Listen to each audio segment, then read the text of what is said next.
Hello, Sunshine. I'm ALEXI LALAS, and welcome to the State of the Union podcast, where we look at the beautiful game on and off the field through the lens of red, white, and blue-colored glasses. This week, we'll be talking about, once again, what stood out from all the leagues that are going on all around the world. We'll be talking about McKennie again, and Stefan, and the MLS craziness that is going on. VAR, of course, because that is a huge topic this week. As I said, MLS and the goings on and off the field when it comes to MLS. Documentary talk. I saw a couple documentaries that I want to mention and so much more. But first, joining me, as always, my friend, my colleague, my guiding light, David Mosse, a soccer savant and a Fox Soccer researcher and writer extraordinaire. Mosse, how are you on this Tuesday, September 29th? And I guess I should pause there and apologize. This is a day late. I had a little thing to do with Fox and CONCACAF with the Gold Cup draw. So that meant that we couldn't record on Monday. So we were recording on Tuesday morning, September 29th on this year of 2020. Mosse, how are you? And we'll discuss the CONCACAF draw in the Ask Alexi segment. I am doing well. Adjusting to this Tuesday taping, it kind of throws off the whole equilibrium of my week, but we'll get through it. You are, as I know, and as our listeners and viewers know, a creature of habit. So I try not to throw too much at you because, first off, just out of self-preservation, not just my own, but all of us at Fox, so many people rely on you and that incredible mind of yours that anything that is going to throw you out of whack in any way that is going to negatively affect our ability to do our job should be thought of twice before doing. But it couldn't be helped. We had to do it. So I hope that you are back on course. I hope that you can recover, Mosse, and at least give the people what they expect when it comes to the State of the Union pod. I have a couple of interesting things that I saw this week. But first off, let me get to you. Viewing. What have you viewed this over this past week, Mosse? Because I'm always interested in see what your latest is. Well, we discussed the Tottenham documentary last week. So staying on that tip, Amazon Prime did release this mini 2-episode doc on Leeds United last season. Remember, they had chronicled the campaign before when they almost got promoted, and then lo and behold, they come back and do get promoted, so they felt like they had to pay that off. So it's almost like bonus episodes to the previous documentary, where it's just two 45-minute episodes that zip through the season fairly quickly, nothing special. But the last 10, 15 minutes are pretty cool when they do get promoted and showing how much it meant to the fans and the community and all that. So I would recommend checking that out. The other thing I watched was a documentary on Amazon Prime called Six Dreams, which chronicles the 2017-18 La Liga campaign, sort of through the lens of various figures, some players, a sporting director, a couple coaches at different clubs. And there's no narration. It just kind of whips around from location to location. It's 6 episodes. They're each about an hour long. It's not for everybody. It's a little bit hipster. It can be a bit of a slog at times, but I actually thoroughly enjoyed it. La Liga is a league that hasn't really been chronicled much. All these documentaries have been done of these teams. I can't think of one that's been done on a La Liga team. So it was a neat sort of behind the scenes look at that league in Spain and all that. So I enjoyed that as well. I'm assuming it's subtitled? Yes. I believe so. The Leeds thing. Did you glean anything more about the romantic, the legend that is Bielsa? No, he's actually not involved a whole lot. I get the feeling that he probably told him, look, one season's enough of this, and I'm not dealing with you for another campaign, because he barely spoke at all, barely appeared. Obviously, they reference him, but it's more focused on the players. And so, yeah, not a lot of Bielsa there. I didn't get much of a Bielsa fix from it. Okay. Well, I have not watched that Coda or whatever that is, but I'd like to check that out and see if see how good it is. What I did watch though this week was a couple of documentaries. One of them just a straight hour-and-a-half type of documentary. Another one that has 4 parts. The one with 4 parts is called Challenger: The Final Flight, which is on Netflix. It is about the space shuttle Challenger disaster, which happened on January 28th.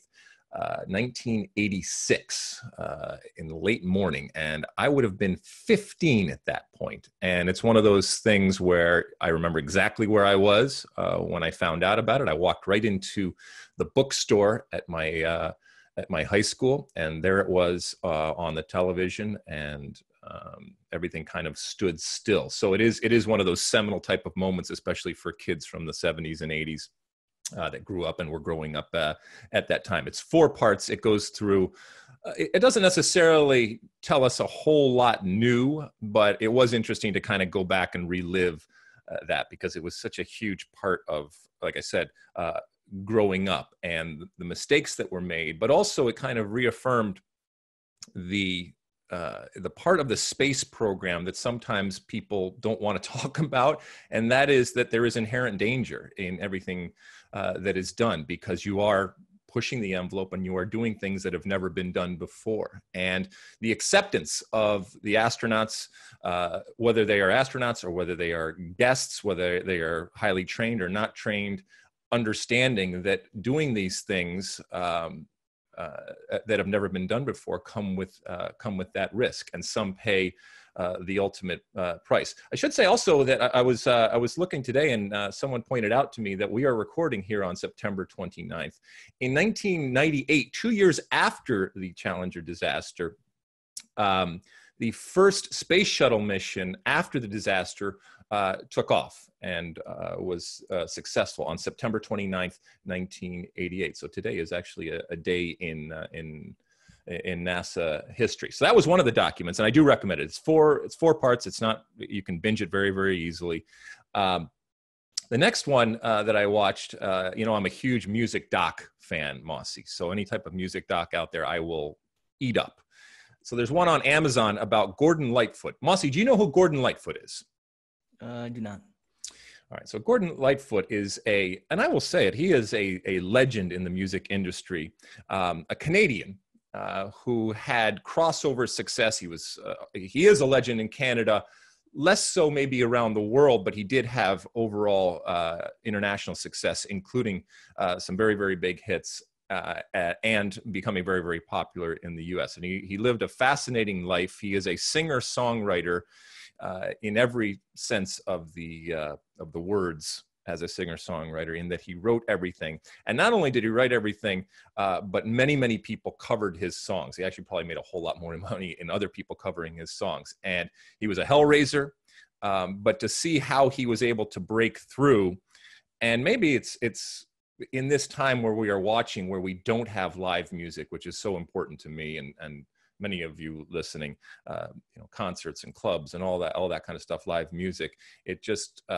maybe it made that documentary that much more special to see him and how he performed live and what he did and how he wrote his songs, and how he, like all great and legendary artists, felt, this is who I am, and I'm not going to change for anyone, regardless of what the times say, regardless of what the era that we're living in, regardless of what managers or anybody else say. He believed and knew, this is what makes me good. This is what I am good at.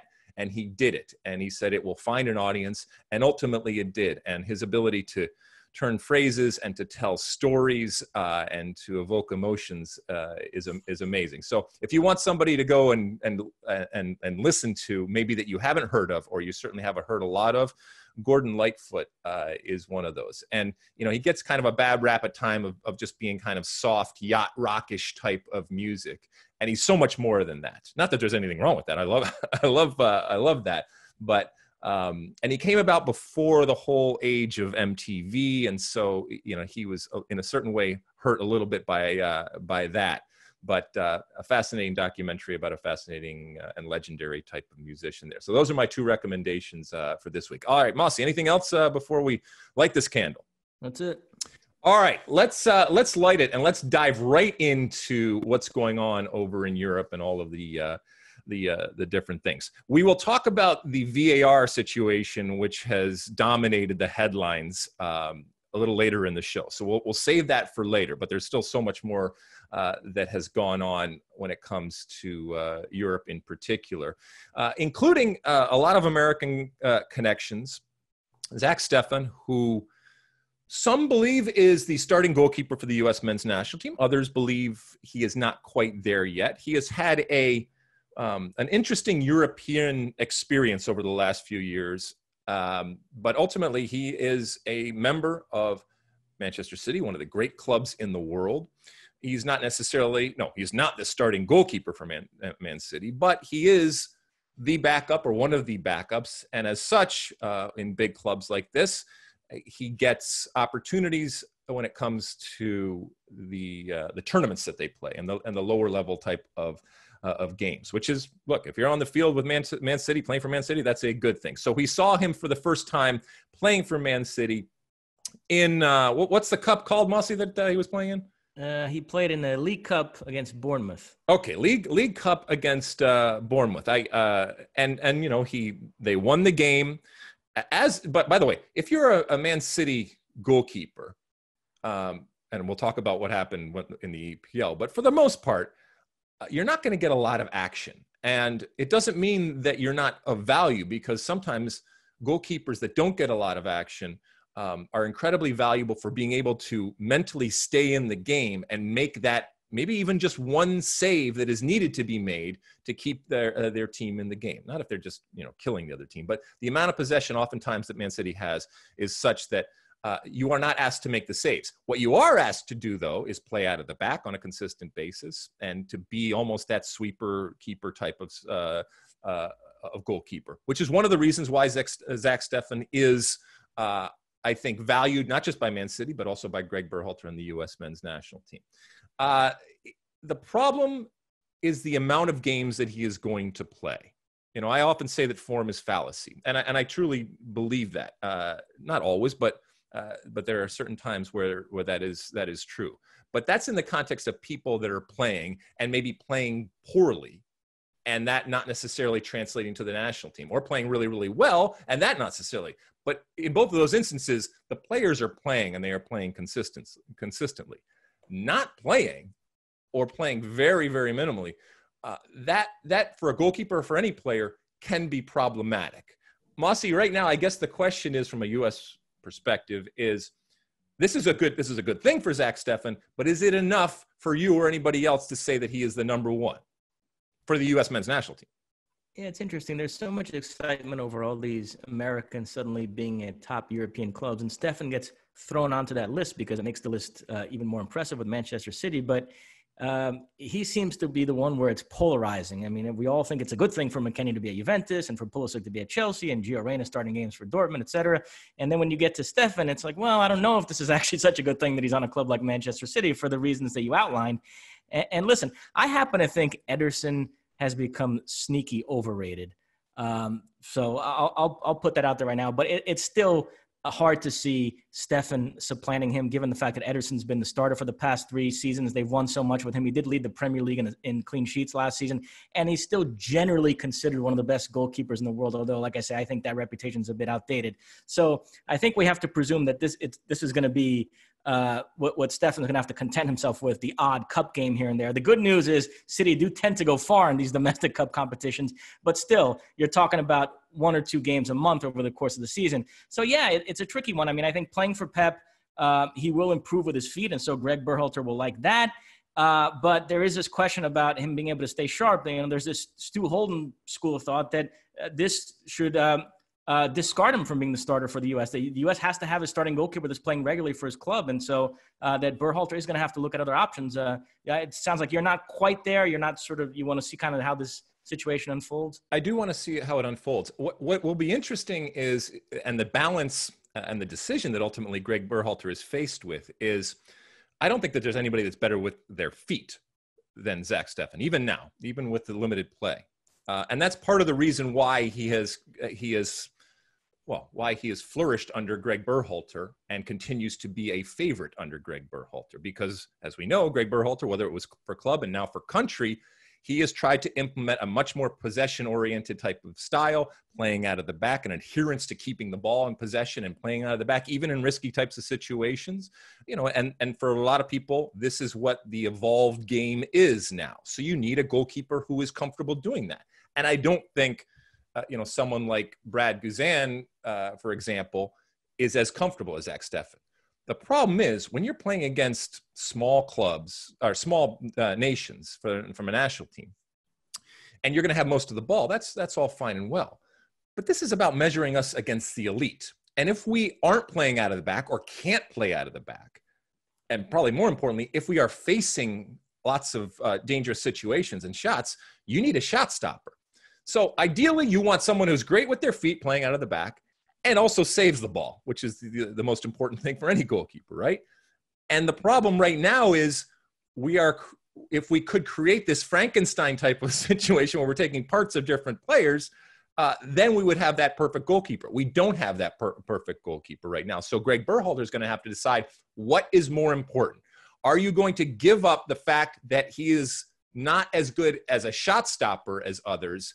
And that trade-off is that when you're playing out of the back, which may be more important to you, that's what you're going to go with. Or are you going to be more pragmatic and say, you know what? This goalkeeper is not as good at playing out of the back, and so we're going to lose that part of our evolution, but we're going to trade it for the fact that when we are playing against the elites and we are under pressure, I need somebody that's going to save the ball. I don't have the answer yet, and maybe that will come to fruition over the next couple of years when we figure this all out, but that's the rub right now. And that's the problem for a Greg Berhalter, is trying to find a goalkeeper that has both of those qualities and satisfies both of those things going forward. Because Zack Steffen doesn't do it, and I'll be honest, I don't think there's a goalkeeper yet that has risen above the fray to say, I can do both of those things on a consistent basis.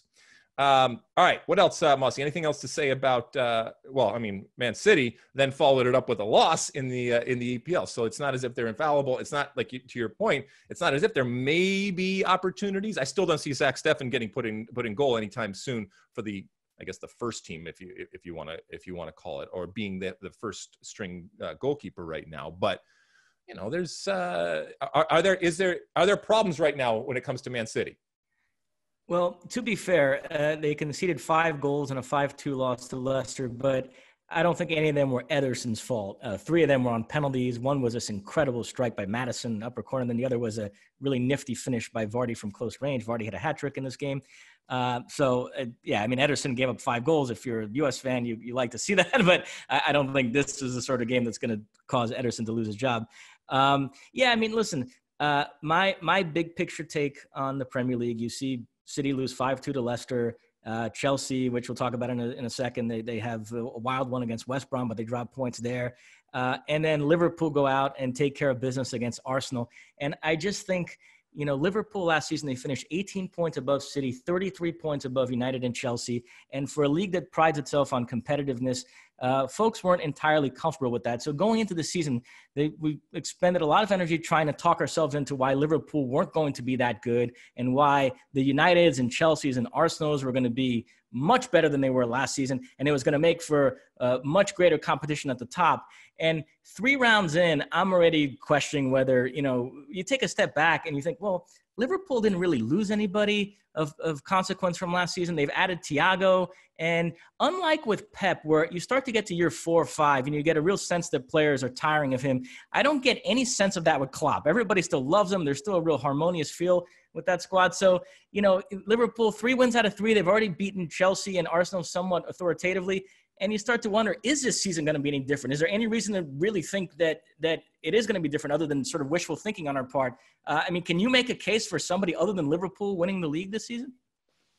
Only because it's a new season, and what we've seen so far, still a small sample size, and things can change. But the fact that Liverpool, like you said, it's not like they spent money, but they didn't spend the way others did. They certainly didn't blow anything up, not that they should have. And so, they tweaked here or there. And as you said, with regards to the coach, where there are times where it gets old, it gets stale, you don't get any sense that has happened yet. I'm not saying it won't. I guess my question to you and to others would be, if you had to put a time limit on Klopp at Liverpool, and given even what we've seen the last couple of games, is this a 10-year type of thing that you're talking about, which in today's world is a complete rarity. We don't see the Sir Alex's type of existence anymore. But I guess if you're going to put somebody much more than a Pepper or certainly Mourinho or anybody else, Klopp would be the odds-on favorite to have that type of existence. But do you see that happening, or does maybe he get bored with the situation? Well, he was a coach at Mainz for 7 years and then Dortmund for 7 years. So that seems to be about, I could see a couple of years from now, like you said, maybe him deciding that it's time to do something else, whether it's the German national team or whatnot. So, yeah, I think you're looking at about a 7-8 year stint likely with Klopp at Liverpool. Okay. How long is the stint going to be for Frank Lampard at Chelsea? I'm being a little flip there, but it has yet to come together. And let's talk about spending money, and certainly spending lots of money. It was, they got a point this past game, but it's still not the massive change that I think a lot of folks were expecting when it comes to Chelsea. And look, it's going to take some time. It's not as easy as plugging in what we all know are great players and obviously very expensive players and just having it automatically happen. But I think that I think it's fair to say that we were expecting a little bit more, even though it's early days, expecting a little bit more. Is that unfair? No, that's fair. I will give them credit, though. They showed great fight back to come from 3-0 down to earn a point. So absolutely give them credit for that. A couple things I'll say about Chelsea. The mistake that Thiago Silva made in the first half is a mistake that could happen in any game, in any league. It was a simple pass. He wasn't under any pressure, and he just miscontrolled that he let the ball go under his foot, and it went into the path of a West Brom player. And, of course, it turns into, it's him not adapting to the Premier League, and you can get away with that in Ligue 1, but not in the Premier League. I mean, which that kind of mistake has nothing to do with anything, but they're just waiting for the excuse to trot out that narrative, which was kind of funny. But the other thing that's worth mentioning is the 3 goals in the second half were scored by Mount, Hudson-Odoi, and Tammy Abraham. And I've talked about how it's a somewhat odd dynamic where you had all these young English players that got a lot of playing time last season, and there was such a feel-good factor with Chelsea last season. And I think all those players showed enough to expect to have a big role this season. And then all of a sudden, are they going to get usurped by the big signings? And you spend all this money on Werner and Havertz and Ziyech, and you figure it's going to be all about them. And so it's an interesting mix that Lampard has to kind of manage there. But this was a day where, again, a lot of English pundits really wanted to point out, you see, don't forget about these young English guys too. They're going to be very important because, I mean, they accounted for all 3 of the goals. Let's be honest. All right. Chelsea's season really doesn't start until Christian Pulisic is back. Okay. And he's going to be the savior. He's going to come back in and provide that type of stability and that type of attack that they need. It's not that they don't have great attacking, high priced types of players, but it's Christian Pulisic's team at this point.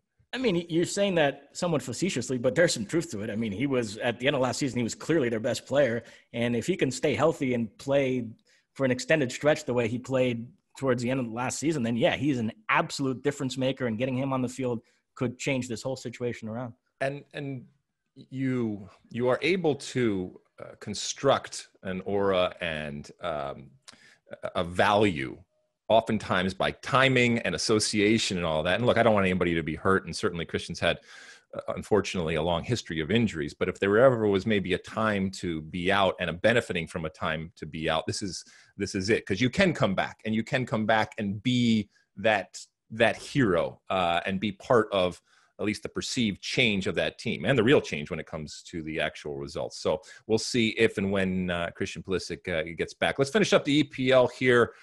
We mentioned Bielsa in the open. So Leeds are for real, right? Right? Yes? No? Is it a question? It's fun to watch. So far, so good. A very encouraging start to life for them. And also another win for Everton, who 3 wins out of 3 for them. And I know everybody's already excited about the Merseyside derby. That's a rivalry that's been kind of dormant for the last couple decades, but there's some real juice around that game this season, because Everton look like they might be for real with James leading the way. And we'll finish up. Jack Harrison also, he's setting up the game winner for Leeds. We always talk about people that have some sort of connection, not some sort of connection, great connection, took the road less traveled going through the United States, through college and then through Major League Soccer, and now doing it for Leeds in the Premier League. So congratulations to him. As I said before, the VAR talk will happen later on in the pod, so we're going to stay off of that. Shall we shift over to Italy? How about that? Weston McKennie continues on in terms of a starting spot for Juventus. While it wasn't a great game that he started, was wonderful for him. He did not have a particularly good game, but the whole team did not have a particularly good game. It was reflected in the ratings that the press gives, and it was kind of a probably a good kick in the ass for him and a healthy dose of reality. It was good that it didn't just come at him specifically. It was kind of spread around that everybody had an off game, although Cristiano scores 2 goals. And even if you can have a bad performance, they played in Rome against Roma, and still come out with a point, that's a good thing, and that's what championship teams do. But I think that any belief that had been fostered the week before against Sampdoria that it was going to be easy like that, I think it was made very, very clear. And sometimes you need that, because Weston McKennie's never played in Serie A, and he doesn't know what the reality is, especially playing for Juventus. And I think this was an important moment for him to be reminded that he can't even for a second let down. He can't for a second let down relative to Juventus and them continuing to get points, but also him individually, because there's going to be plenty of people that are going to be coming at him and looking for that moment. And whether it's a just bad play type of moment that puts him on the bench, or if he gets Wally pipped or anything like that, he can't afford, because there is so much competition in that team. And, he's still an American. And while he had a good first week, there will be people now looking at him and saying, is this really what this player is all about when he gets up against better competition? Yeah, on the Wally Pip front, the only concerning thing about McKennie is that the player who came on for him, Artur, played well the last 30 minutes. The team got better. And I read a lot of articles in the Gazzetta dello Sport after this game with people now clamoring for Artur to start. So we'll see. I don't like to take the temperature of a team after every game, take the temperature of a player after every game. I suppose it's unavoidable early in the season, but let's let McKennie play 10, 15 games. There'll be some good, some bad, but we'll have more of a sample to sort of be able to say on balance that this is going this way or that way. So, but yeah, I guess, after all the excitement, frankly, that was kind of the theme for Americans this weekend in general. We'll get to Gio Reyna in a second, but last weekend, it's just the stars aligned. Everything was so perfect. Everything went great. And then this weekend was a little bit of a come back down to earth feeling for all of them. But yeah, I mean, my big picture take on Italy is this. We talked last week about how Bundesliga and Serie A are kind of going through similar deals here, where Bayern's won it 8 seasons in a row, Juventus has won it 9 seasons in a row, and if you're a neutral, you're concerned by that, and you kind of want to see somebody else win it, and you go into each season now trying to talk yourself into whether somebody can challenge the big bad team. And Inter finished 1 point above Juventus last season. Now, it was a little misleading. It was a little bit like a basketball team that's down by 10 with a minute left and hits a couple threes to dress up the score. Once Juve knew they were going to win the title, they switched off, while Inter ripped off a bunch of victories at the end to make it look closer than it was between those two teams. But nonetheless, folks in Italy have really putting a lot of stock in Inter as finally being the team that can knock Juventus off their throne in Antonio Conte's second season. They've added guys like Hakimi and Vidal while they held on to Lautaro Martinez, and people feel like there's some question marks around Juventus because they have a rookie coach in Andrea Pirlo. And so I'm going to be watching Serie A early on through that lens. And so here Juventus dropped points in their second game while Inter played their first match of the season. Absolutely wild one against Fiorentina. They do win 4-3.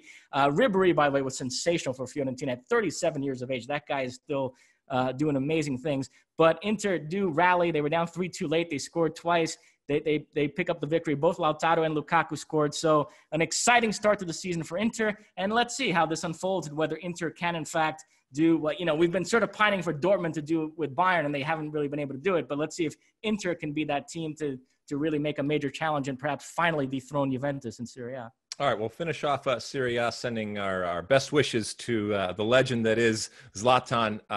He did confirm that he was positive for corona, so hopefully a quick and easy return to health for him. Man just keeps on scoring and obviously makes any team that he plays for better. So we hope that he stays healthy and returns to the field. Mosse, so the continued stripping of Barcelona happens. We finally, for the first time in many, many years, we see a Barcelona take the field without Luis Suarez. A little strange, but what must Messi be thinking at this time with both Barcelona and I guess what Suarez? I mean, he had left the ground the previous week when this deal finally came through in tears, and he mentioned that's to be expected. and didn't miss a beat as he moved on over to Atleti. But first off, Messi and Barcelona. Your thoughts? Well, can we flip it around and do it in the order that the games occurred? Because the Atletico game was Sure. first, and I think that's significant. So, listen, in the aftermath of that debacle against Bayern in the Champions League, there was a sense at Barcelona that we have to rebuild and we have to get rid of some of these aging players. So they got rid of Rakitic, they got rid of Arturo Vidal, and they get rid of Luis Suarez. He kind of got swept up and all that. And it's not that ridiculous for Barcelona to feel like it was time to move on from a 33-year-old Luis Suarez who was earning a gargantuan salary. But I still feel like he has a lot left in the tank, is still a big-time player. And that got kind of lost here in the way they were sort of discarding him. And some people were talking about Luis Suarez like he's a spent force. And I couldn't believe, frankly, reading the Italian media when Suarez, the whole Juventus thing ended up being a moot point because he couldn't get a passport in time. And by the way, he might have cheated on the exam. That's a whole other conversation. But at one point when it looked like they might be able to get him, and it was essentially going to come down to a choice between Suarez and Dzeko and Morata. I mean, the fact that the Italian media was actually treating it like it was a choice, which to me, Luis Suarez is a completely different level of player than Edin Dzeko or Alvaro Morata. And to me, he was the guy to get if they could have gotten him. And instead, he ends up falling in Atletico Madrid's lap. And yeah, I mean, just an incredible debut. He comes on in the second half and 25 minutes, gets 2 goals plus a lovely assist to Llorente. And I mean, he is just going to add such a different dimension to that club. I mean, talk about a perfect marriage between a striker and a manager, and Luis Suarez and Diego Simeone. I've actually likened Atletico Madrid in the past. I've said they're kind of the Uruguay of club football, and I think it's kind of poetic justice that Luis Suarez ends up there. And João Felix looked great. I mean, here's an Atletico team that even against opponents like Granada, it's usually they have to grind out a 1-0, 2-0, and here they are winning 6-1, and they even missed a penalty. Saul in the first half, it should have been 7-1. So it's one game. You don't want to get too carried away, but for this might be just what the doctor ordered for Atletico Madrid. We know they're going to defend well. We know they're going to be rugged and tough and difficult to break down. But now to have a guy like Luis Suarez at the other end, I mean, it's exciting for sure. It does boggle the mind, though, in a moment when Barcelona has done so much publicly wrong, and from an optics perspective has just looked bad. This seems like another one. And I know Barcelona doesn't put themselves on the same level. They look at themselves at a completely different level, and they are. But that's not a good look, Mosse. I don't think it's a good look. And you're just compounding and reinforcing the perception out there that you don't know what you're doing, that it's complete shambles. And at a time when I think you need to be doing absolutely everything in your power to rehabilitate your image, not just for the outside, by the way, even for Messi. If Messi is going to have any chance of continuing on, obviously changes have to be made, and you have to be looking a whole lot better. Now maybe this is, as you said, the moment and the reset and the rebuild that they needed to do, and there's certainly a fair argument for that. But in the process, try to do some things that at least make you look like you're competent. And who knows? Maybe this will ultimately end up fine. Let's say they hadn't made such a big fuss about the fact that they were kicking Suarez out the door, and in doing so, took away any leverage they would have had in the negotiation. Let's say they handled this a little bit more coyly. Do you think there's a Premier League team that would have spent 20-30 million euros on Luis Suarez? Oh yeah. I think so, yeah. Yeah, I mean, absolutely.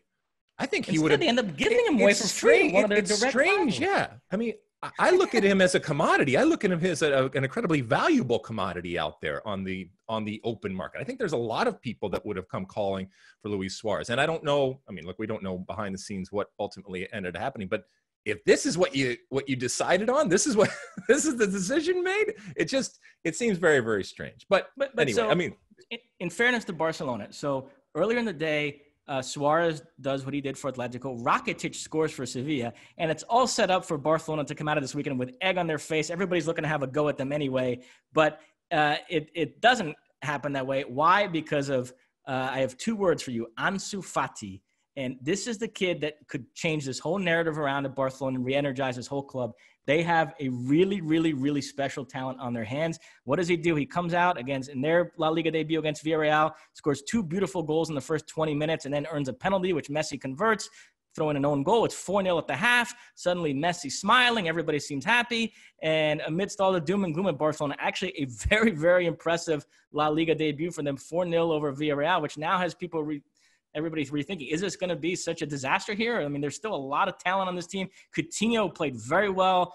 He seems to be, Koeman is high on him, and he's playing him in a position that he likes, and Koeman and Coutinho seems somewhat reborn here. And so all of a sudden, I mean, what do you make of this? Yeah, I don't think it's going to be a disaster. That's really not what I'm saying. I'm much more concerned about the image. And look, results ultimately go a long way in creating that image. And once again, all of this comes back to Messi. If you just believe that it's a fait accompli, that he's leaving at the end of this season, then fine, do what you will. But if you are actually concerned of creating a situation that he is excited about and he is positive about, then I think you have to make different types of decisions. Now, as you mentioned, this might be all part of the plan, and come the end of this season, with what they have done and what they could possibly do, and whether it's Fati or anybody else that they have right there, that's all fine and well. But that remains to be seen if that's going to happen. But like you said, I mean, he is incredibly. I mean, the goal that he scored, the near post, with the inside of his foot. I mean, an incredible talent and wonderful. Maybe he is the future, and maybe Messi says, I kind of want to stick around with this future.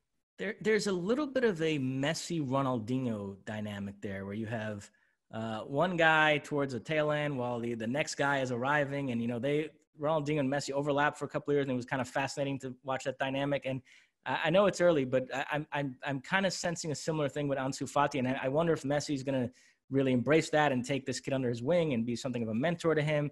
Because, I mean, to me, this is the next guy. I mean, I think he's that special. He's got a sort of a Neymar-esque swagger about him, and I really think he could develop into something truly, truly special there. All right, let's move over to the Bundesliga, where we thought it was just, speaking of fait accompli, that Bayern was just going to roll and everything. And yet in, both for Dortmund and for Bayern, they both come out and they find a way to lose. So is there more excitement than we thought there was going to be, Mosse, when it comes to the Bundesliga, or is this just an anomaly? No, listen, last week I tried to make a case for Dortmund. I said they were sneaky loaded, and while everybody's giving it to Bayern, I actually uttered this exact phrase, if Dortmund can avoid doing stupid Dortmund things, they might be able to challenge Bayern this season. And what do? The second round of the season, they go out and lay an egg and lose to Augsburg. And yes, I know the blow is softened somewhat by the fact that Bayern then went out and got drilled by Hoffenheim in the same weekend. But to me, those two things don't cancel out. Bayern, it's defensible. They had played 3 days earlier this intense 120 minutes against Sevilla. Plus, it's Bayern. They've won a gazillion games in a row. They were due to have a bad day. And so you don't read anything into it beyond that. But with Dortmund, you do read into it more than that, because they've had a habit of losing games like this over the years. It's what's hindered them from challenging Bayern. And you go into the season telling yourself, okay, you can't afford to do things like this. And then they go out and do it again. So to me, a lot of the air has gone out of the balloon already in round 2 here as far as Dortmund. Wow, Mosse is down on Dortmund. So you're saying that the result from Dortmund is much more illustrates much more about the problem that Dortmund has and has had in the past, and it's rearing its ugly head again, as opposed to Bayern Munich. That's what. Yeah, I said defensible. I meant justifiable. Bayern, like I said, when you've won a gazillion games in a row, you can afford to lose one. Plus, like I said, they were just coming off playing an intense 120 minutes against Sevilla. This was a really tricky turnaround for them. And I don't know what Dortmund's excuse is. To go this early in the season and lose a game like this. All right. And finishing off with the Bundesliga here, pour one out for our friend David Wagner over there at Schalke. And Weston, you got out. Well, you got out just in time. Although this should not be a surprise to anybody with the way that Schalke certainly went last season and continues to go this season. Yeah, winless in his last 18 Bundesliga games.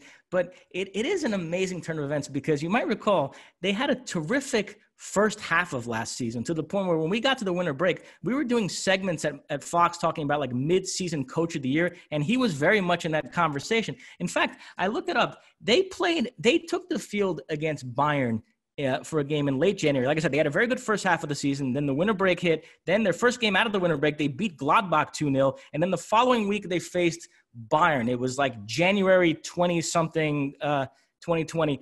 And they took the field that day just 3 points behind Bayern and just a few points off the top of the table.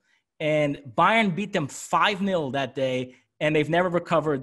Like I said, that was the start of this 18-match winless run in the Bundesliga. Now he gets fired. So it's amazing to think that there was a time not too long ago where Schalke and Bayern took the field with like very similar places on the table, and how, the different directions those teams have gone since then. Well, I mean, it was untenable at this point. And so, like I said, it should come as no surprise. So, they make a change. Schalke, we covered the Bundesliga for a number of years, and I was introduced to what Schalke is. And I mean, just the immense size of the club that it is, it lends itself to much higher expectations and much higher ambitions than it has been able to produce of late. It's almost got that Newcastle type of feel, where it is a storied club, incredible support. I mean, the numbers are just ridiculous. And yet in the modern age of what both the game has become and what these leagues have become, there's a reticence to compete, or obviously to spend at the levels of others. And so you worry about, are you going to erode that fan base that has been built up? And I think in both cases, whether it's Newcastle or Schalke, there will be angst and anger and screaming and yelling, but I don't get the feeling that fan base is going anywhere. But I think they will continue to just wait for the return to glory days. But I don't know if that is ever coming back, regardless of who they hire right now, with what they had at their disposal and what the actions that they have taken, the selling of players, all of that kind of stuff. But it'll be fascinating to see if anytime soon either of those teams, for that matter, return to the lofty heights that they once occupied. All right, Mosse, anything else in terms of our European roundup? That's it. All right, we're going to take a real quick break, and when we come back, we're going to look a little bit at the transfer window, which is rapidly closing. Somebody better have a seat when that music stops. Don't go away. We'll be back here in a second. Moving on. All right, welcome back. We're going to look real quickly at the last chance transfers that are happening. For those that don't know, the window closes on Monday, October 5th. So it's right around the corner. And we'll talk in a future episode about the winners and the losers when it comes to the transfer window, because there always are. Sometimes they're apparent, sometimes they're not. Mosse, anything that sticks out to you right now, either that has happened or potentially is going to happen? Because the rumors continue to fly around when it comes to all sorts of players out there, including American players. We hear that Serginho Dest finally looks like the deal to Barcelona is done, which means that Bayern Munich were not able to do it.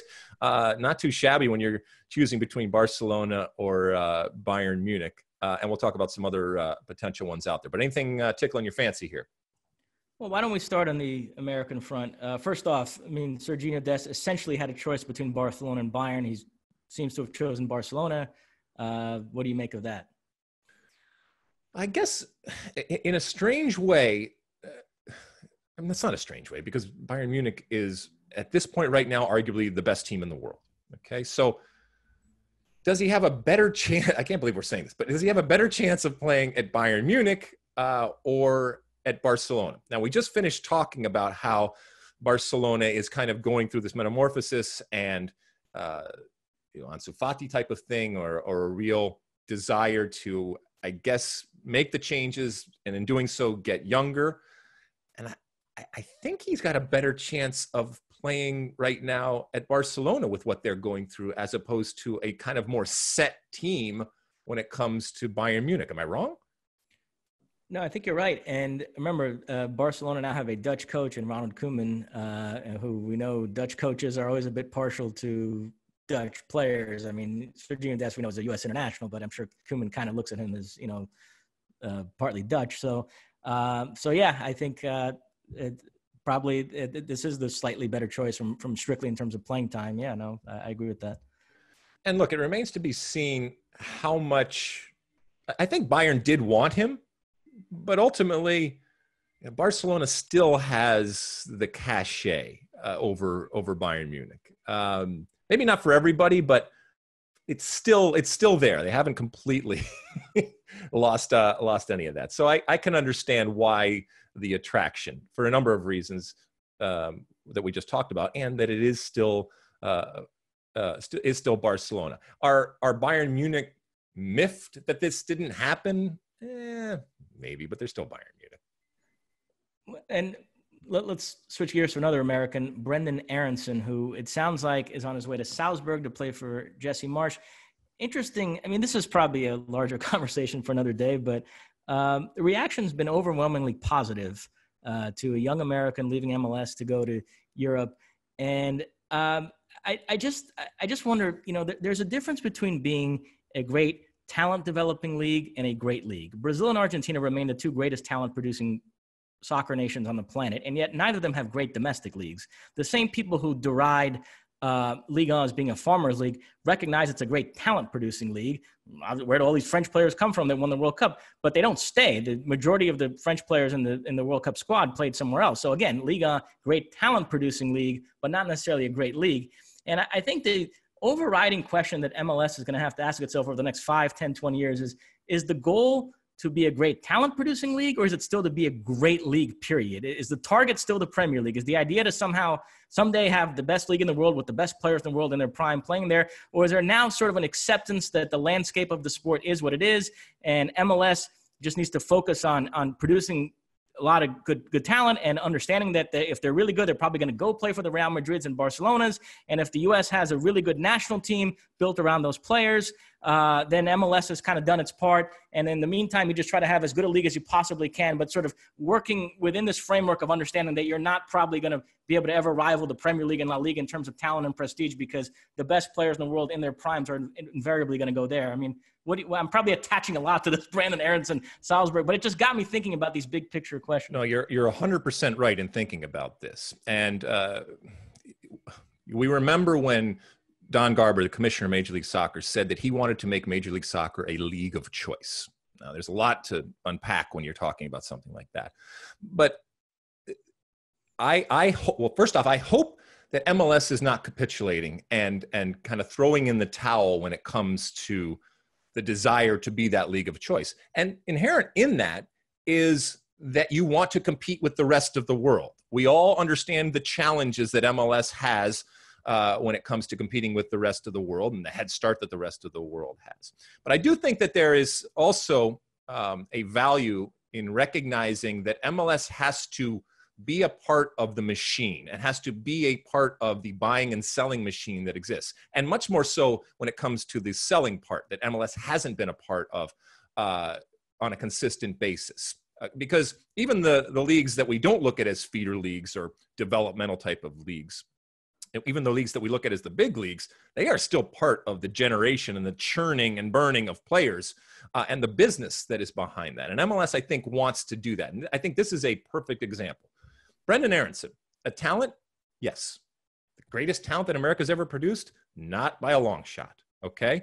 I'm not saying he can't go over and have success, but I think especially for a team like Philadelphia, which has kind of prided itself on being that developmental type of team and that small market type of mindset, you got to be able to do this. And, even if it's Brendan Aronson is a $2 million transfer or something like that, that's good, because that primes the pump, if you will. Now, you got to have other stuff coming up later on, but I don't think that type of sale of that type of player automatically signifies that MLS is throwing in the towel in terms of competing the rest of the world. I actually think it shows that there has to be a business part of this strategy that you are constantly being a part of. And it's not about the huge signings. It's about a consistent level of medium to small level sales, if you will, not just the signing, but I'm talking about the actual sales. That he is going to Salzburg, I think, is good for the player. That he's going to an American coach who will value him, who will respect him, who will give him an opportunity. Just in general, that is a team that is a platform for so much talent that comes through. So.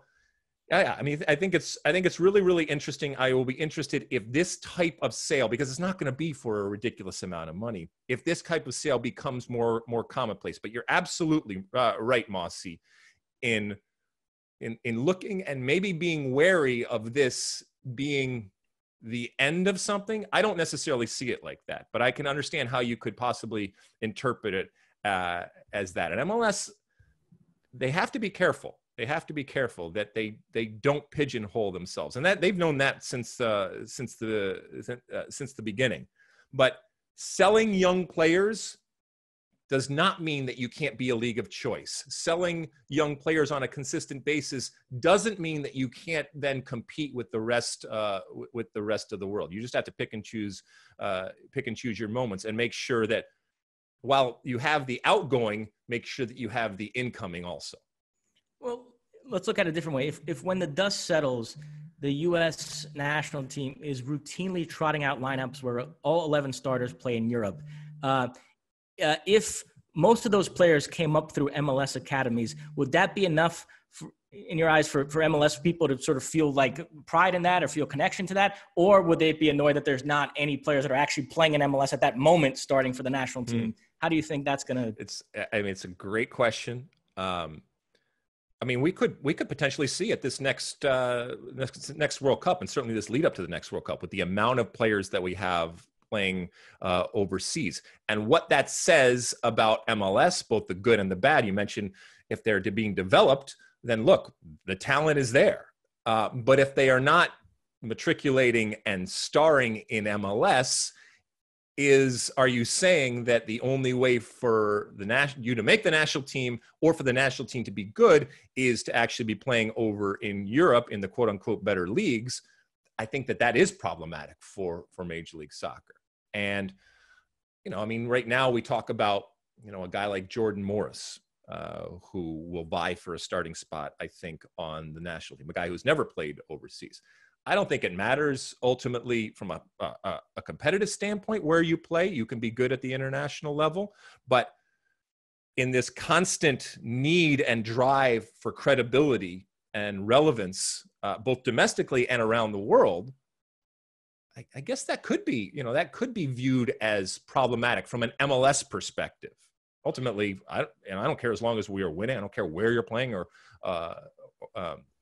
how it looks. But if it ends up being that we are better as a national team and we do better in World Cups, but it's to the detriment of the domestic league, yeah, that'll be interesting. That'll be interesting to see how that ultimately plays out.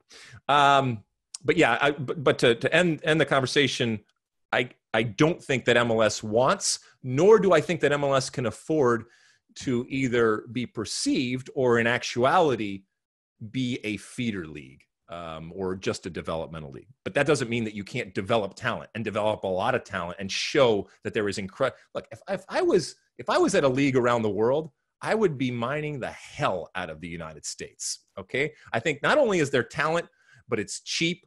It's much more reliable. And there's an abundance of it out there. If you just spend a little bit of time, you spend a lot of time, I think you can do some really, really good things. All right, Mosse, other transfers out there. I mean, Jadon Sancho, will he or won't he? Is this happening or not? Can we fish or cut bait here? Listen, if this ends up happening in the next few days, then I'll have egg on my face and I'll admit it next week. But to me, this is the English media trying to keep something alive and treat it like it's an ongoing thing when it's not. Like, it seems like Dortmund made it very clear that the two clubs were miles apart. Dortmund made a decision that there wasn't going to be any sort of pandemic discount. They were going to hold to their valuation of Jadon Sancho and demand the same amount of money they would have been asking under normal times. And United weren't willing to come even close to that. And Dortmund set a deadline of when they wanted to this situation resolve one way or the other, which is essentially when they started their season. And now they're playing games, and United are playing games. And I don't know. I still, if you Google Jadon Sancho's name, a bunch of articles took him up as if this is kind of an ongoing situation. And I don't get the sense that it is, to be honest. So this is like not even on my radar anymore. I think this is not going to happen this summer, and this has been punted to next summer. But again, United, I don't know. They are of the big six in England. To be fair, they do feel like the one team that has some real unfinished business here, that wanted to have gotten a lot more done than they have so far in the window. So if anybody is going to do something really noteworthy in the next few days, I think it probably is going to be Manchester United, but I don't see it being Jadon Sancho. Are you, I've forgotten, are you in favor of the window where it is? Or, I mean, because we're talking about a player who both leagues have started, they're playing, they continue to play, and yet this is still hanging over everybody. No, when we get to the handball discussion, I'm going to deride England for their penchant for always wanting to go a different way and not follow the rest of Europe. But this is a rare instance where I think England was right. Remember, they moved their transfer window up for it to close before the start of the season, and they were expecting all the other leagues to follow suit, and they didn't, which left the English clubs at a competitive disadvantage because they had several weeks less during the summer to sign players than everybody else, and so they ended up having to go back in that decision, and it's a real shame. I do wish the other leagues in Europe had followed suit, because I actually think England was right about that, and I'd much rather see the transfer window close before the start of the season. Everybody can go into their first game. Okay, for better, for worse, this is our team. And you don't have players that are playing right now, but still with their futures up in the air. So that's how I feel about it. It must be very strange for a player to be playing with that type of future being up in the air. I mean, just from a physical standpoint. And if this is, I mean, this could be life changing, not for Jadon Sancho. I mean, he's making money, but this could be a big change. And, you know, do you play him? Don't you play him? Does the player want to play? Even if the player plays, is that player actually thinking? I mean, it's nuts. Anything else from a transfer perspective? To me, the name that I'm kind of fascinated to see where he's going to end up is Edinson Cavani, because he didn't re-sign with PSG. He's at one point, it looked like he was for sure going to go to Benfica, and then he ended up not coming to a contract agreement with them. He's been linked everywhere, had a bunch of different options. Some of it is teams coming after him. Some of it is his agent offering Cavani to different teams. And here we are just a few days before the close of the window, and he still doesn't have a team. And the intriguing possibility I've seen raised in the last 48 hours is him going to Atletico Madrid. They might get rid of Diego Costa and sign Cavani as a replacement to have Suarez and Cavani playing together. I mentioned that I think Atletico are the Uruguay of club football, and that would kind of cement that. So, yeah, I'm fascinated to see where Cavani ends up. And the one deal that did go down that I do want to discuss is this Ruben Diaz. He's a Portuguese center back who left Benfica to go to Manchester City for, it's being reported as in the neighborhood of 70 million euros. Now, to be fair, Otamendi is going the other way, and he's been valued at 15 million euros. So again, for bookkeeping purposes, they announced these as two completely separate transfers, even though they're essentially linked. But again, you know, this is Pep. I mean, he has now spent, I've seen different numbers floating around, but it's somewhere in the neighborhood of 400 million euros across that back line.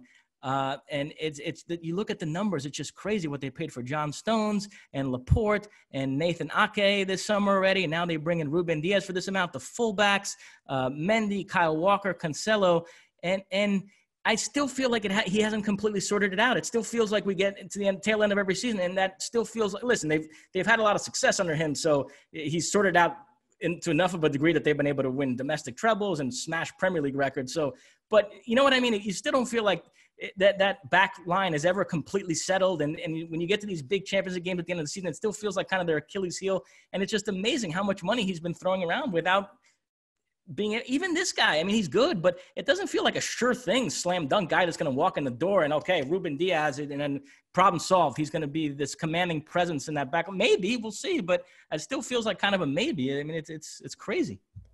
Oh, now you're worried about other people's money. It's not your money. Well, it's not his money. And it's kind of hilarious with City because they just had this whole financial fair play brouhaha with UEFA, and you know they were very nearly banned from the Champions League for 2 seasons, and they got out of it on appeal on something of a technicality. And you figure maybe they would lay low just for optics' sake. And no, there's no shame in their game. They're right back to operating the way they operate and throwing crazy money around.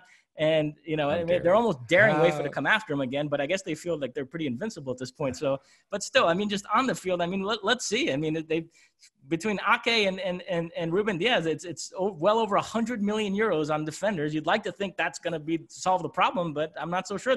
With Ake in the lineup, they conceded 5 to Leicester this weekend. So again, Pep keeps spending all this money, and we'll see if he gets results out of it.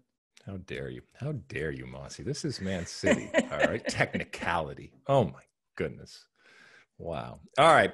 As we said, we will discuss next week because the window will close, who had the best window, I guess, and if any of these rumored transfers come to fruition. As you mentioned, Mosse, there are players out there that come this time next week will be looking for a new place to live and probably making a whole lot more money. And some that don't have any place right now that will finally have a destination.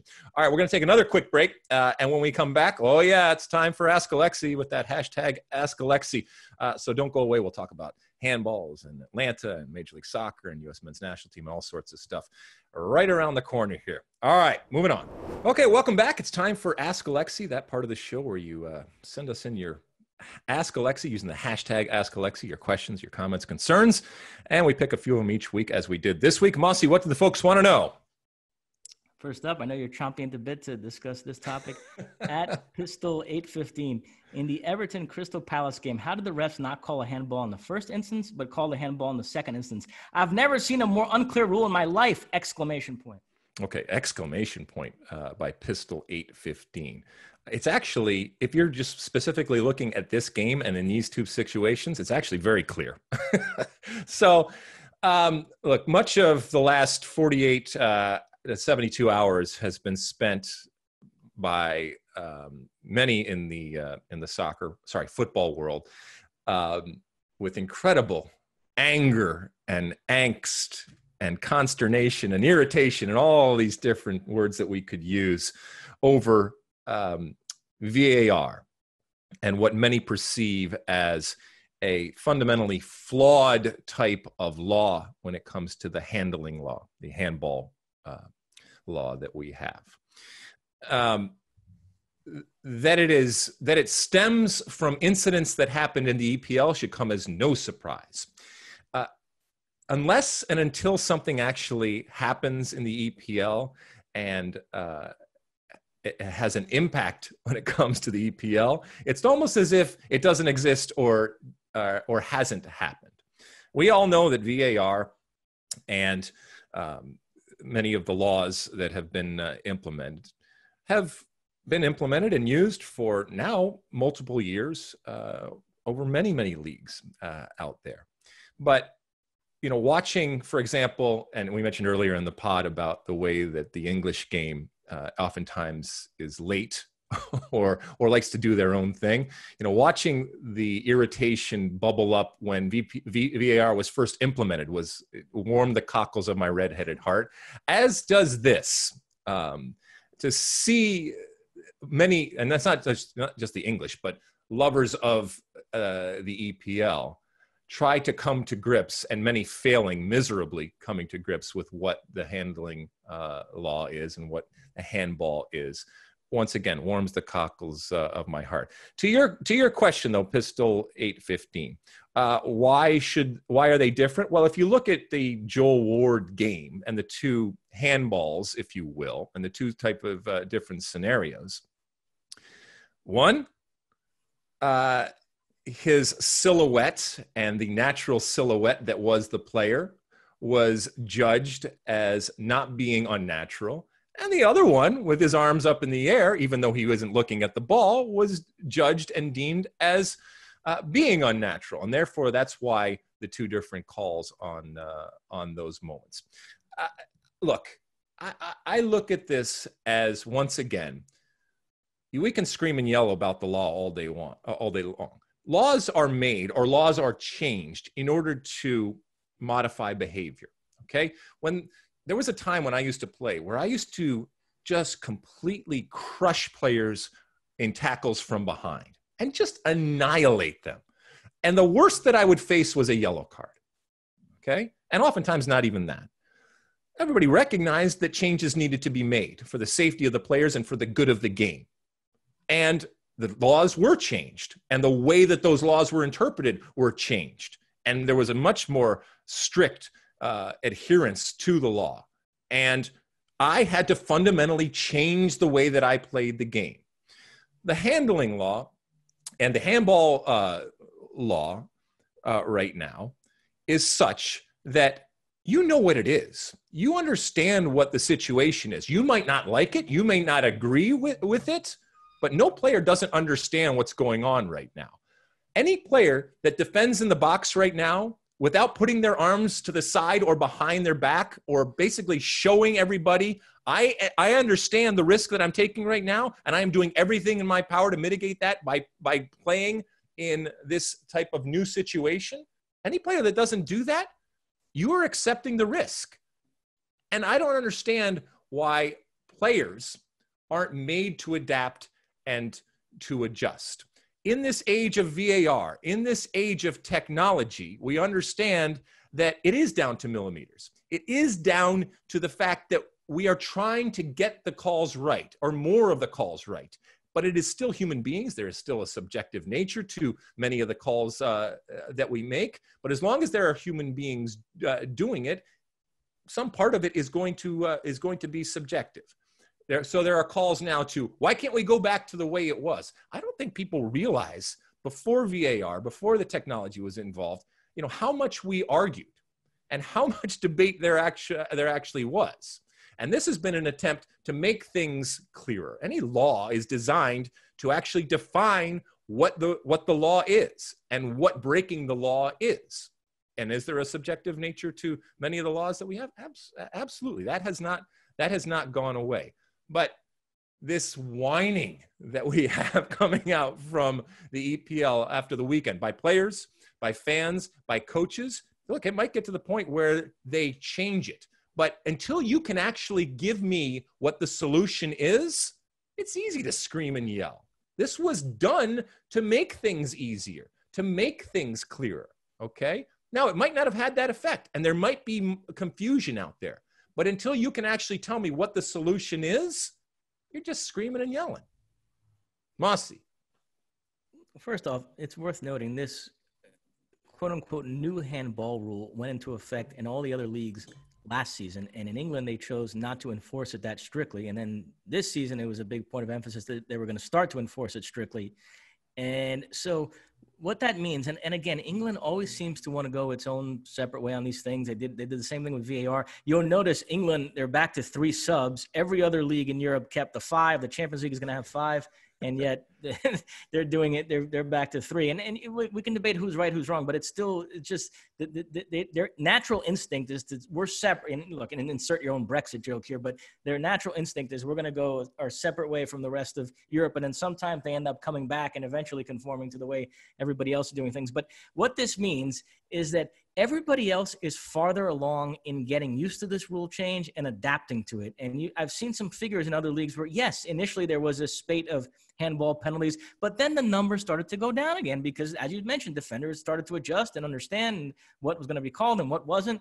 And also just fans just got used to certain calls being made, and so they don't scream about it anymore. In the Roma-Juventus game this weekend, there were 2 handball penalties that were not unlike some of the plays we saw in England this weekend, and nobody yelled about them.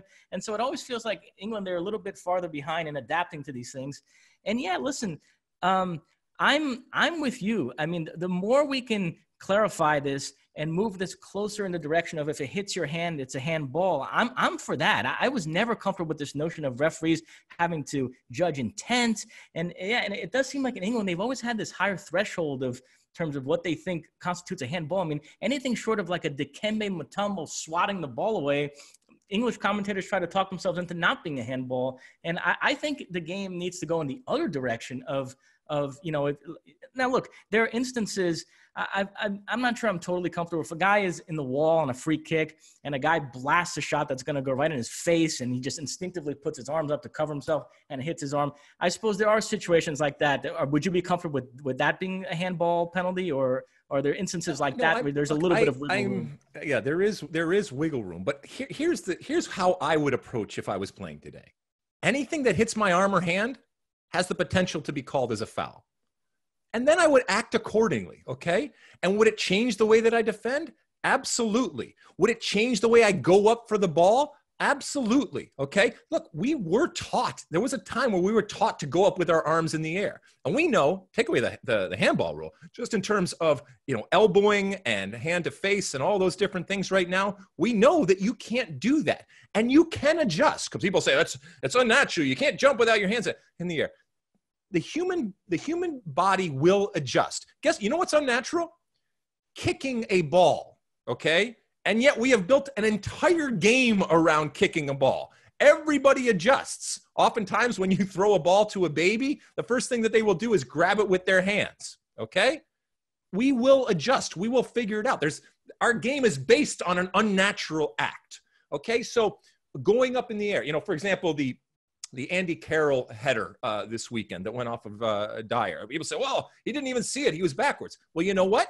If you're going to go up for a ball in the air and a challenge in the air, you better win it. And if it goes over your head because you have piss poor timing, okay, and you couldn't get to that ball, buyer beware, my friend, okay? And if you have your arms out, yeah, it's going to be called as a penalty. So maybe either you win that ball or you choose not to go up for that ball. Defenders defending with their arms behind the back, because I've said, look, just make the law that if it touches your hand or arm, it's a foul, and be done with it, okay? If that means that there are attacking players who have the ability, the incredible skill to hit it off of your arm or your hand, so be it. It encourages, well, there'll be more goals, which I don't think is a bad thing. It encourages attacking play. It makes defenders think twice before they defend, and certainly think twice about the risk when they're defending in the penalty box, or in the penalty area there. So I know maybe I'm not seeing something, and maybe there is something that I'm missing. Believe me, I don't see everything, and I miss things all the time. But I don't see this as a problem, and I see it changing with time, like you said, Mosse. They're at a different period in that progression, of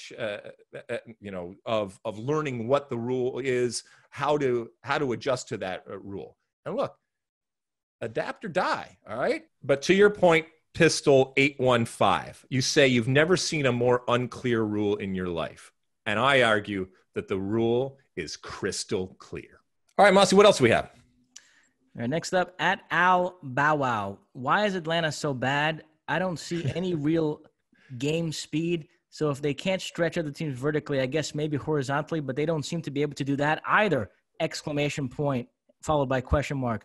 Did they just get rid of too many key players? Yes. I mean, first off, you didn't get rid of it, but when you lose a goal scorer like Joseph Martinez, you're losing not just a goal scorer, but in many ways the heart of the team and the style of that team and the fear that you put into others. I think it should be so that was to be expected. Guy goes down for the year, you're going to have to adjust. And they certainly didn't adjust. That he went down in a year that they had already made massive changes, whether it's a Gressel or a Nagbe or anybody else out there. And Pity Martinez not necessarily being the dominant force that they expected to be. I mean, it's just a series of bad decisions combined with bad luck. The coach, all of those different things had dramatic effect. I mean, look, LAFC lost Carlos Vela, and they have struggled to regain and live up to what we have come to expect from that team. So you got to get it right. But I think it is as simple as the choices that they made ended up being the wrong choices. At least for now. Who knows? Maybe a long-term type of play, it changes it. But that they have had to fire the coach is it is admitting that they made a bad choice there. The way that coach looked at the game was very, very different than what they had established as an identity and a style of play, which is a head scratcher. Not that you can't do it, but that style of play and that identity was what had given them their success. And rather than choosing to continue it, they chose to go in a completely different direction, hoping to continue it, but in a completely different way. And it didn't work. And the players that they got rid of, ultimately looking back, were consistent, were talented, and they didn't replace them with anything even close, and certainly not better than what they had. So, I mean, it's really not that difficult in terms of looking at what they did and didn't do. And now they got to fix it. And that they are this super club, that they have such high expectations, both internally and the way that we view them, means that they don't have a lot of time. However, and this is the caveat when it comes to Atlanta, and as I've said this before, if you're going to screw up, if you're going to fail, if you're going to make mistakes, do it in 2020, because more so than any other time, you will be forgiven. And I know they fired the coach, and I get that, but I think that in totality, they are going to be kind of given a redo, and it's kind of a gimme 2020. And I think that applies also to LAFC. And I think people will say, well, it was this crazy anomaly of 2020. And if they get back on course in 2021, I think most, if not all, will be forgiven when it comes to 2020 for them and others. What else, Mosse? A few other miscellaneous MLS notes. The Galaxy lose to Seattle. No shame in that, but they're now winless in 4, and it's that good feeling, that nice run they went on right after the bubble. And it seems like that's evaporated, and they're back near the bottom of the table again. For all the grief we give San Jose and Matias Almeida, they're only 1 point behind the Galaxy. So did anything, and I'm just spitballing here, did anything change in terms of the Galaxy in this fall from grace over the last 4 games? I'm trying to think. Are you doing anything different? Can you point to anything, Mosse? Oh, wait. Chicharito? Possibly. Is that fair? I mean, am I being unfair? Is it just, could it possibly be that the Los Angeles Galaxy is just a better team without Javier Chicharito Hernandez on the field? And look, he is a good player. At times he has been a great player, but I think it's becoming readily apparent that it's just from a pure soccer standpoint, just not a good fit. It's not that it shouldn't have been done. They had to do it, as I've said time and time again. It was the right call. But the way that he plays and the way the Galaxy is in 2020, it's hard to see that it's compatible in any way. And I'm not blaming him. It's just not working. If there was a chance for them to, in a certain way, cut their losses or save face and sell Chicharito right now, would you do it? I think the answer is yes. I mean, I think you have, or maybe you say, look, it's just not enough of a sample size. It's just 2020 is such a strange year that we're just going to let this one play out as it may. But man, oh man, they look like a different team. And now we're back looking at the Galaxy saying, well, what's going on? And when you look at it, the only thing that really has changed is Chicharito being back on the field. And I know I feel bad because I don't want to blame everything on him, but I don't know what they're going to do. Other stuff from MLS, because let's hit it here while we're talking a little bit MLS. Mosse, did you see the introduction of the legend Higuain playing for Inter Miami? Did you see any of this game? They went up to Philadelphia, one of the best teams, if not the best team in Major League Soccer, and it did not go well. The Inter Miami not only lost, but Higuain played, although he almost scored a penalty or a bicycle kick, and then on the penalty. I mean, I'm here in Los Angeles. That was happening back there in Philadelphia. If I look out my window, I can probably still see this ball. He stepped up, grabbed the ball, wanted to take the penalty, and just completely hit it. It was all or nothing. Either it was going 100 miles an hour into the upper 90, or it was going 100 miles an hour into orbit. And it is still in orbit at this point. So not a great introduction to Major League Soccer. And to add insult to injury, he then got into kind of a screaming match with the Philadelphia Union players, who were obviously taken aback and were not happy with something. And it couldn't have been just that penalty. Okay. So it had to do with something. And this brings up a much bigger conversation, a long one. We're not going to get into it too much, but I do think that existing MLS players, and certainly domestic players who aren't making a lot of money, there is a simmering and an understandable type of resentment that comes out at different times for players who come to the league, make a tremendous amount of money, and maybe they don't feel are worthy of it or are producing at the level. We just talked about Chicharito, and that can come out in different ways. But I thought it was great theater. I thought it was fun to see. And welcome to MLS, Mr. Higuain. David Beckham had an infamous penalty attempt against, I think it was Turkey, where he skied it well over the bar. And that Higuain attempt was almost an homage to his owner in similar fashion. But yeah, the sample, by the way, for Chicharito you mentioned earlier is now 510 minutes on the field and 1 goal in MLS this season. And Inter Miami are hoping that Higuain doesn't go much the same way. So yeah, it's going to be fascinating to see these two high-priced, big-name strikers and how they fare the remainder of this MLS campaign.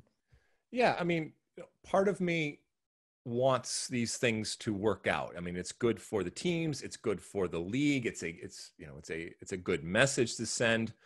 But also part of me, I get it, wants to say, you know what? From afar, you have thought that this is what our league and our soccer was about. And welcome to the reality. And you might have thought that it was a step down, and you might have thought that you were just going to stroll along and be successful. And it's different. And keep in mind also that Higuain, like a lot of these big name players that come over, for the most part, they've spent almost all of their careers playing for the super clubs, playing for the biggest clubs, playing for teams that have all the talent and all the money, and therefore 70, 80% of the time when they step on the field, they know they're going to win. And this is the first time that he's, in a long time, let's say, been involved with a team where when he steps on the field, he doesn't know that he's going to win. And this type of parity and this manufactured parity is something that is unique. And that in and of itself is an adjustment for players, especially big name players that are trying to figure it out. And I love watching that adjustment. And some of them do adjust, and they figure out very, very quickly that they're not in Kansas anymore. Well, they might be in Kansas, depending on where they are playing, but they are certainly not at the super club in the way that Europe defines a super club scenarios anymore. Mosse, anything else to say here about Atlanta or anything else MLS? Game, this upcoming weekend is Orlando against the Red Bulls on Big Fox. And Red Bulls playing well all of a sudden. Back-to-back 4-1 wins over Inter Miami and Montreal. So we'll see if they can keep it going. Big Fox MLS. Myself and Stuart Holden and John Strong will be bringing it to you. Can't wait. It's going to be fun. And we'll end on this. At Digital Era, are you concerned the national team will lack chemistry with no playing time this year? And we can use this question as a jumping off point to also talk about the Gold Cup draw, which I know you participated in. Okay, so as it pertains to the national team, first off, everybody's kind of in the same boat. The problem for Greg Berhalter is that he came in normal times and wanted to do something dramatically and drastically different in terms of the style of play. And he fundamentally wanted to change the way the U.S. men's national team plays. Admirable. I can respect that. As I've said before, for too long we have winged it, and I'd rather have somebody with a plan, even a flawed plan, than no plan at all. And Greg Berhalter does, and there is no one that believes more in that than Greg Berhalter. He is a true believer, and he better be if he's the one that is laying this out. You want someone like that to believe in it. The problem for him is that in in a job where you already have limited amount of time with the players, it is that much more so. And he's being asked, well, he is asking us to accept, and he is being tasked with fundamentally changing the way that they play in less time. And so this is going to be the big question. And we're not going to find out. I mean, who knows when we are actually going to see this team play? There's talk about a potential game in Europe. Nothing's going to happen in the US for a while. Talk about a potential game in Europe. And by the way, that might only be a certain amount of the players that are involved. And can players travel? Can players get released? So who knows when Greg Berhalter is going to have all of the tools at his disposal. We talk about next summer and the Gold Cup that's coming, and the finals of the Nations League, and and then obviously qualifying for the World Cup that's going to start up. But that's a long time from now, and potentially we're not going to see the U.S. men's national team play for months and months and months. So yes, I'm not concerned in that I think that Greg Berhalter is going to have the most talent at his disposal of any men's national team coach in history. I am concerned with if he wants to do something that's a bridge too far with that group, either because they just can't do it from a talent perspective, or they just don't have enough time to implement it. That's where my concern lies. You mentioned before I mentioned the Gold Cup. Do you want to add anything to what I just said regarding? Are you concerned with the national team right now? No, the thing I find fascinating, and I guess this could roll right into the Gold Cup discussion, is when we last left off international football in late 2019, you might recall Mexico had beaten the U.S. in the Gold Cup final and then had thumped them 3-0 in a friendly, which I believe you covered for Fox. I think it was in New Jersey. And the prevailing wisdom, remember, the U.S. was still in that sort of post-Trinidad funk, and there was so much cynicism and apathy and negativity surrounding the program. The prevailing wisdom was that Mexico was miles ahead of the U.S. We said that on this podcast. I think everybody believed it. And then international football stopped. But in the interim, there's been this incredible spate of young U.S. players going to the biggest clubs in Europe, to the point now where if the U.S. and Mexico took the field tomorrow, at least from a European club perspective, the U.S. would actually be able to roll out a more impressive lineup.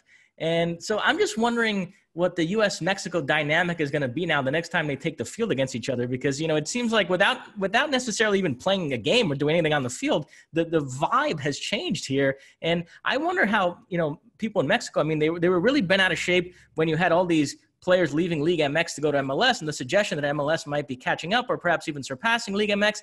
And now there's a lot of talk that the U.S. is producing better young players in Mexico, and there's all this hand-wringing in Mexico over the fact that, wait a minute, why are their players going to the Juventuses and Barcelonas and Chelseas, and why don't we have guys playing in those clubs? And so it's now Mexico that's got a little bit of a complex here towards the U.S., and it's created a bit of a fascinating dynamic when this rivalry resumes. I do agree with you that the climate has changed, and for the better from a U.S. men's national team perspective, and it is much more positive. Now, are we completely out of that funk and that darkness? No, and it won't be until we qualify again for a World Cup and appear at a World Cup and do well. But everything that you said is true. But all of it is based on perception, right? And the association with big clubs around the world. And there certainly is some reality in that. But I think you'd agree with me. It would not surprise you or me or anybody out there in the least if the U.S. team were to go down to Azteca and lose to Mexico, despite all the wonderful associations and names and CVs that we now have to offer. Serginho Dest could be the starting right or left back for Barcelona, and he could go into Azteca Stadium and get torn a new one. And it shouldn't come as a surprise, okay? And it doesn't make him a bad player. And it doesn't mean that he doesn't deserve to be at Barcelona. But yes, it helps. But it doesn't overcome some of the realities and the challenges that games in CONCACAF can bring, or the international game just in general can bring. And having players playing at big clubs, what we associate with big clubs, is good, and it hedges our bets. but it doesn't solve all of our problems, and it doesn't automatically mean that that players are going to be successful. You would agree, though, the emergence of all these young players and their exploits at club level and the level of club they're now playing at has kind of brought some excitement again, jolted this program, lifted some of that apathy to the point where if we weren't living in a pandemic, and let's say the U.S. was playing a couple of friendlies here in this October window, and Greg Berhalter had all the players at his disposal, and he called them all up, and you had Pulisic and Reina and McKinney and Adams and Dest all on the field together, there would be some genuine excitement surrounding those games. And in terms of attendance and ratings, you would feel like, okay, that apathy is lifted and fans are engaged again. Do you get that sense that I would, except that I wouldn't put it past, I wouldn't put anything past the American soccer public, in that we find ways to poke holes in ourselves, and we find ways to find negatives, something that we are not doing. And I think that there's certainly a segment out there that looks at it as any success that you've mentioned and rightly pointed to, it's in spite. As opposed to because, and that we are still backwards ass in the way that we do things, and we still have a horrible culture, and we still have talent that is seeping through the cracks, and we don't know what we're doing, and we don't really know what soccer is on or off the field, and that we're never going to compete with the rest of the world. But yes, I do think that sitting here today, even with the pandemic, on Tuesday, September 29th, I think the U.S. men's national team program and the way that that program is perceived is much more positive than it has been in certainly the last couple of years. So that's a good thing. And so as to the Gold Cup draw, the U.S. drawn in a group with Canada, Martinique, and TBD, which most people expect it's going to be Haiti if you look at the bracket for the preliminary stuff. And so I've mentioned before, I think the emergence of Canada is the biggest story, the most fun development in CONCACAF in recent years. And so I now really look forward to U.S.-Canada games, and we're going to get one right off the bat in the group stage of the Gold Cup, which I'm really looking forward to. Yeah, I mean, I think I've told you that the first World Cup I ever watched was in 1986. I remember at the Pikes Peak Invitational in Colorado. I was 16 years old, and I was watching the World Cup. And I was so proud of the fact that Canada was in the World Cup, and it's the last time that they were in the World Cup. The emergence of Canada, we've had emergences before. I think that this one is more justified than in the past. So to have them in our group, it's a good thing, because there's already a rivalry, and you know, it's to have that as our first game. I think if you get through that, you're fine. You know, the biggest problem always with Gold Cups is the disparity in talent from top to bottom. You know, the good teams are very, very good, and then it gets very mediocre to bad very, very, very, very quickly. But if you are CONCACAF, you want to try to build this tournament up, and in doing so, build up teams that in the past haven't had opportunities. You know, I as you mentioned, I did the draw for CONCACAF, and this is the first time in history that we have ever had a draw. This is also the first time in history where the potential for a U.S.-Mexico matchup could actually happen in the semis and the quarters, as opposed to in the past, where strategically the teams have been laid out to maximize the tournament from a business standpoint. This is being done with a whole lot more transparency. There's a draw, everybody's there. The potential for cross-pollination, I guess, exists that hasn't in the past. And there are, you know, there's as you mentioned, a play-in type of situation that offers more opportunity. This is a 16-team tournament. 12 of the teams are already decided, including the U.S. 3 of the teams will be decided, and then there is a guest in our friends from Qatar, who we know are hosting the 22 World Cup, that will be the one guest in next summer's Gold Cup. Now, this is all the best laid plans. We don't know what 2021 is going to look like. We are optimistic and hopeful that there are games, and that are all of these tournaments, whether it's the Gold Cup, whether it's Copa America, whether it's the Olympics, all of these different things. We are hopeful that happens, but we don't know. We don't know what it's going to look like. And so, once again, Greg Berhalter and company are going to be in this Gold Cup. And at times we've seen the Gold Cup used on young players or players that haven't had a lot of experience, I don't think that Greg Berhalter can necessarily afford to do that. But, if there's Olympics also that are going to happen, those players and players that are eligible are going to be taken away. So, the summer is going to have a lot of soccer, which is, hopefully is going to have a lot of soccer, which is a good thing. What that national team looks like and how far along and how important that summer ends up being to Greg Berhalter is TBD. Anything that stood out to you when it came to the Gold Cup draw or the Gold Cup in general right now? I mean, because we've just seen the October friendlies that have been scrapped, and we just keep kind of kicking it down the line. Yeah, it's interesting. Different approaches that CONCACAF and CONMEBOL have taken. CONMEBOL is looking to power through and play. And yeah, this is maybe not a conversation for today, but we should talk about maybe next week MLS's decision not to release players for those CONMEBOL qualifiers and all the controversy that's generated. And also it's sparking this whole larger club versus country debate where some people say, well, come on, we're all in this together, the soccer world, and clubs should be more acquiescent. And they say, no, wait a minute, we're paying these players these salaries and we're not going to let them go and be put in unhealthy situations. And so, I mean, that is a whole debate that's raging right now. I've read several articles about it, so definitely worth a discussion at some point. All right, Mosse, anything else from Ask Alexi standpoint? That's it. All right, my one for the road this week is I was thinking about Stephen Colbert. We are in the political season, and certainly he, as Stephen Colbert and as his previous character, Stephen Colbert on the Colbert Report, talked about and thought about politics. I was privileged enough, I guess, and I had the pleasure of being on the Colbert Report a couple of times over the years. And, I would come on and we would talk about soccer. A lot of it often had to do with soccer players faking and embellishing and diving and doing all that, or just general kind of thoughts about what was going on. A lot of times it was surrounding World Cups and what was going on. And he once told me that the chair in which his guests sat, they often called sitting lalas.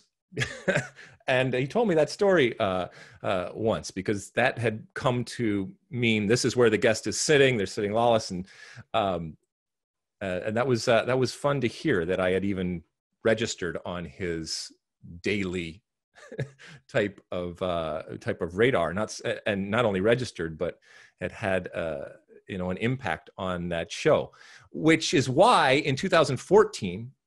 When the Colbert Report came to an end, I was, again, incredibly surprised, but incredibly privileged and honored to be invited to the wrap show, the final show, which was an absolute hoot and just a wonderful, wonderful evening because of the amount of stars that were brought. And part of the appeal of that show was that while he was playing a character, it wasn't strictly any political side, and so many different types of people were brought on and had what nowadays is a rarity, which is civil and courteous and respectful type of conversations, even though they might be from different sides of the spectrum when it came to their beliefs, political or anything else. But anyway, I'll never forget going to New York for this final show, at which point, after his show was done, the final moment was bringing everybody out on stage. And this is 100+ people out on stage that had played different parts in the show over the years. And little old me was out there sitting next to George Lucas and, talking to Paulina Poroskova and sitting at a table with, politicians and musicians and actors, and Alan Alda is over here. And it was just absolutely surreal and a surreal night. And if you go on my Twitter feed, there's a picture at the end of like myself and George Lucas and Cory Booker and just these incredibly random people thrown together. All of that is to say is that night was special just because I was in awe of the stardom that was around me, but also I think in a wonderful way, it showed what we as Americans and what America can be, in that we all have different ideas and we all have different viewpoints, and we all come from different sides of a political spectrum and all that. But what we have lost, as I said, is the ability to come together and to celebrate the country that we have, but also to celebrate our incredible and wonderful diversity and our diversity of thought.